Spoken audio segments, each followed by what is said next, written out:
過去呢幾日咧，陸續有一啲嘅罹難者消息公佈啦。咁呢啲嘅罹難者可能身邊嘅朋友啦、同學啦，可能陸續都收到呢啲嘅消息。有啲嘅機構啦或者學校啦，收到呢啲消息嘅時候，佢哋應該點樣去公佈呢？今日咧，我哋邀請到香港心理學會註冊臨床心理學家趙思雅女士，同我哋分享一下呢一個題目。趙女士啊，其實可能咧一啲嘅罹難者咧，身邊係有好多唔同嘅角色啦，有啲同學啦、同事啦。其實啲機構咧，佢哋收到呢啲消息，點樣去發放落去佢哋嘅身上咧？其實咧喺最近呢段時間咧，即係一路陸續有唔同嘅壞消息啦。咁不論係機構或者學校要去公佈呢個壞消息嘅時候，其實都要格外小心嘅。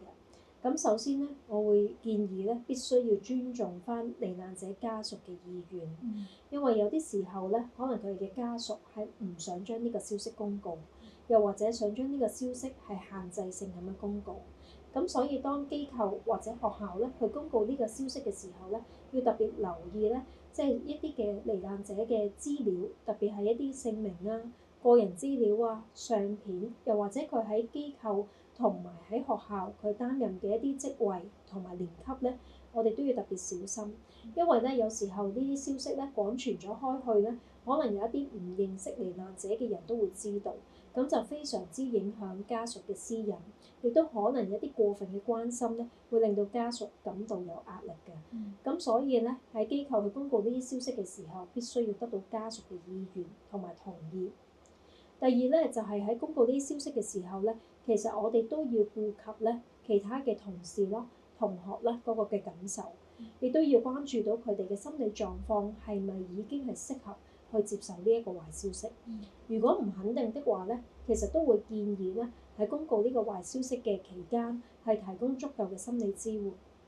不論咧係透過一啲嘅心理解説會啦，又或者係心理支援嘅熱線啦，又或者係一啲嘅輔導嘅服務，去提供一啲嘅支援同埋協助，俾一啲可能收到壞消息之後情緒容易激動，又或者係不穩定嘅一啲同事同同學去接受到呢一個嘅心理嘅支援，等佢哋可以過渡到呢個哀傷嘅。咁作為呢啲嘅機構或者係學校啦，佢哋咧可以點樣俾到多啲嘅支援俾呢啲嘅朋友咧？其實咧機構同學校咧都係可以咧做一啲嘅調研嘅服務啦，或者係做一個調研嘅活動咧，去俾到佢哋嘅同事同埋同學去表達佢哋嘅哀傷。咁好多時咧，我哋會用一啲叫調研角或者追思會嘅形式去進行。咁通常就透過一啲嘅調研冊，又或者係心意卡，又或者係獻花，又或者接一啲紙盒，去俾咧想去表達哀愁嘅同事啊、同學啊，去將佢哋嘅哀傷化為一啲祝福嘅語句，然後將呢啲嘅收集咗翻嚟嘅祝福咧，送翻俾佢嘅罹難者嘅家屬嘅。咁當然啦，呢個哀愁並唔係話透過調研服務咧，就已經係完全能夠過渡嘅，可能都需要一段嘅時間。咁所以機構同學校可能喺呢段時間都要多留意咧，罹難者佢身邊嘅同事、同學仔或者師生咧，佢哋嘅一啲感受同情緒反應，適時咧提供支援嘅。